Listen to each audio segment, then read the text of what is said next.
नमस्कार and welcome to curiously education. दोस्तों, मैं हूं Prashant Mavani. I hope you all are doing good. आज 11 मार्च 2022 है। ये है फाइनेंशियल न्यूज एनालिसिस। आज का पहला प्रश्न ये है, पेंडेमिक से पहले हमारे देश के 7,50,000 जितने इंडियन स्टूडेंट्स जो हैं वो दुनिया के अलग अलग देशों की अलग अलग कॉलेजेस और यूनिवर्सिटीज में पढ़ते थे और हमारे देश की लगभग 1% जितनी जीडीपी जो है वो खर्च करते थे।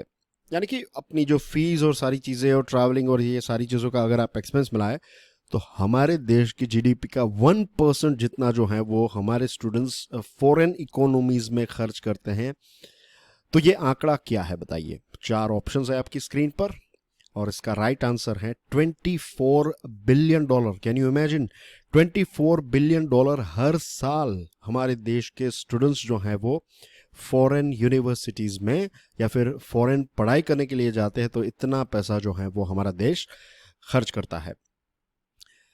2024 तक ये आंकड़ा जो है स्टूडेंट्स का ये 7,50,000 से डबल हो जाएगा। ये होने वाला है 1.8 मिलियन। 1 मिलियन यानी कि 10 लाख और 1.8 मिलियन यानी कि 18 लाख स्टूडेंट्स जो हैं वो पढ़ाई करने के लिए जाएंगे 2024 तक। और इतना आंकड़ा बढ़ जाएगा हर साल। इतने पैसे इतने स्टूडेंट्स जाएंगे और खर्च कितना होगा पता है।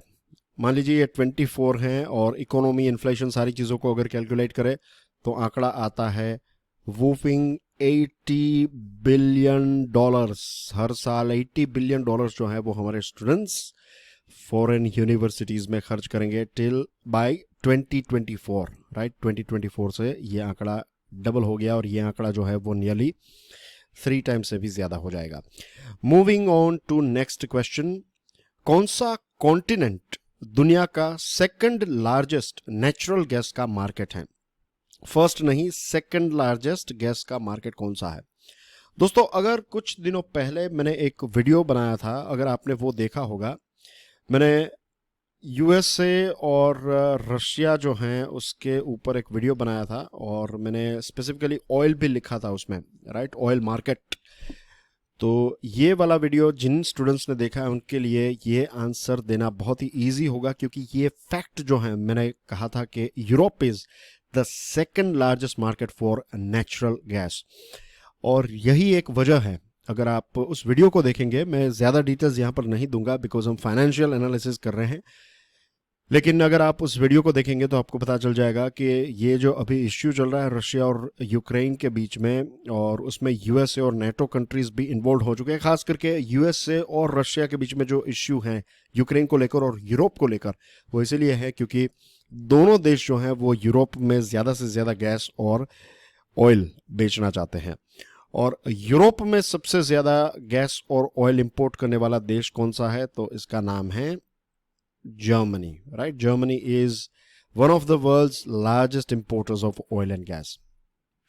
सीबीआई ने मंडे को एक नेशनल सिक्योरिटी एक्सचेंज जो है हमारी national stock exchange, right, national stock exchange के एक फॉर्मर चीफ को 7 दिनों की कस्टडी में लिया है। तो इनका नाम क्या है बताइए? क्या विक्रम लिमाय है इनका नाम? विक्रम लिमाय नहीं है। रेगुलर स्टूडेंट्स, हमने बात की थी विक्रम लिमाय साहब के बारे में, राइट। वो तो अभी करंट सीईओ हैं एनएससी के। Chitra Ramkrishna is the right answer. Chitra Ramkrishna जो हैं उनको एनएससी के जो को लोकेशन वाला केस है, को लोकेशन केस में उनको कस्टडी में लिया गया है। ठीक है, तो ये हो गया आपके 3 क्वेश्चंस। अब न्यूज की तरफ आगे बढ़े उससे पहले you can get in touch with me via insta, Facebook, Twitter. Lecture की पीडीएफ को डाउनलोड करना चाहते हैं, check out my Telegram channel. अगर नहीं सुने हैं then do check out my motivational podcast. इसका नाम है क्यूरियसली फॉरएवर। ये आपको स्पॉटिफाई, गूगल पॉडकास्ट, इसके अलावा जो भी बड़े बड़े पॉडकास्ट के प्लेटफॉर्म्स हैं उन पर मिल जाएंगे।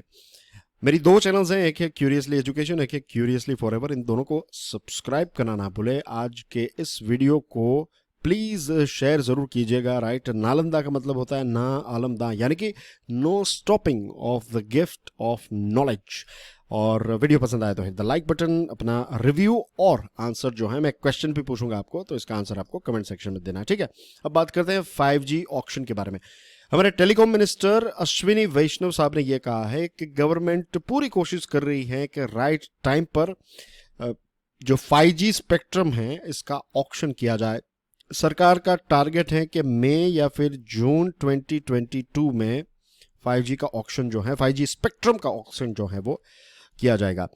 मार्च एंड तक, यानी कि इसी महीने के एंड तक TRAI यानी कि telecom regulatory authority of India, जो टेलीकॉम सेक्टर की नाम से ही पता चल जाता है कि रेगुलेटरी अथॉरिटी है, इसकी देखभाल करती है, इसको रेगुलेट करती है। तो ट्राई जो है वो प्राइसिंग को लेकर अपने रिकमेंडेशंस जो हैं वो मार्च एंड तक प्रोवाइड कर देगी, और डिपार्टमेंट ऑफ टेलीकम्युनिकेशन काम कर रहा है कि इसको राइट टाइम पर हम लॉन्च कर दें। लास्ट नवंबर ट्राई ने बेस प्राइजेस जो होती है स्पेक्ट्रम की, 9 ऐसे स्पेक्ट्रम बैंड्स हैं अलग अलग, तो इसमें 600 मेगाहर्ट्ज भी आ गया, और मिलीमीटर वेव्स की बात करें तो 26 एंड 28 गीगाहर्ट्ज भी आ गया। तो इसकी बेस प्राइस को सेट करने की प्रोसेस जो है वो ट्राई ने नवंबर 2021 से स्टार्ट कर दी है। एंड नाउ पे अटेंशन, बहुत ही इंपॉर्टेंट एक बात आपकी स्क्रीन पर है, एक पॉइंट आपकी स्क्रीन पर है। जो मिड बैंड एयरवेज हैं इसका इस्तेमाल होता है 5G के लिए। आपको अलग अलग एंगल से प्रश्न पूछा जा सकता है कि 5G सर्विसेज के लिए हाई बैंड, लो बैंड, मिड बैंड किस एयरवेज का यूज होता है, तो the answer is mid band. अगर स्पेसिफिकली आपको पूछा जाए तो देखिए हमारी सरकार जो है ये 3.3 से 3.6 गीगाहर्ट्ज की बैंड जो है वो 5G के लिए रिजर्व करने वाली है, इसको ईयर मार्क करने वाली है। तो 5G के लिए मिड बैंड एयरवेज और रेंज है 3.3 टू 3.6 गीगाहर्ट्ज। पे अटेंशन, ये गीगाहर्ट्ज है, राइट। ये सारी चीजें आपको पता होनी चाहिए, ये आपको थोड़ा रट्टा लगाना पड़ेगा, समझना पड़ेगा, बार बार रिवीजन कीजिएगा, याद आ जाएगा। जियो के प्रेसिडेंट है मैथ्यू ओमेन, और उन्होंने ये कहा है, उन्होंने रिक्वेस्ट की है कि हम यही आशा रखते हैं कि ये जो 5G मिड बैंड स्पेक्ट्रम है वो अफोर्डेबल होंगे और एडिक्वेट मात्रा में अवेलेबल होंगे। और इसी के साथ GSMA एक इंडस्ट्री बॉडी है और लंदन में इसका हेडक्वार्टर है।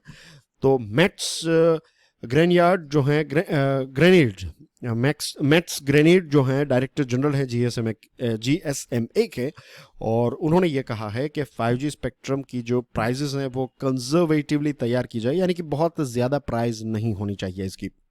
Moving on to industrial growth के आंकड़े पर नजर डालते हैं।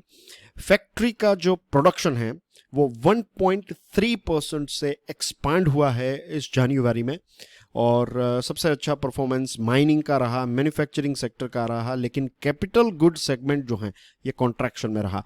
मैंने बार बार बताया है, लेकिन नए स्टूडेंट्स बहुत सारे जुड़ चुके हैं इस प्लेटफॉर्म के साथ, तो मैं बताना चाहता हूं कि कैपिटल गुड्स यानी कि आपकी जो मशीनरी है, तो ये सारे गुड्स जब अच्छे मार्केट में नहीं, मीन्स मार्केट में इतने ज़्यादा नहीं बिकते, या फिर इनके आंकड़े जो हैं वो नेगेटिव में होते हैं, इसका मतलब यह है कि नया इन्वेस्टमेंट नहीं हो रहा है, नई फैक्ट्रीज नहीं खुल रही है, एक्सेट्रा, राइट। तो कैपिटल गुड्स जो हैं ये बड़ी बड़ी मशीनरी की बात होती है। Index of industrial production IIP जो है ये कॉन्ट्रैक्ट हुआ है बाय 6% जनवरी 2021 में ये कॉन्ट्रैक्ट हुआ था, बेग योर पार्डन, और जनवरी 2021 की बात है, एक साल पहले की बात है।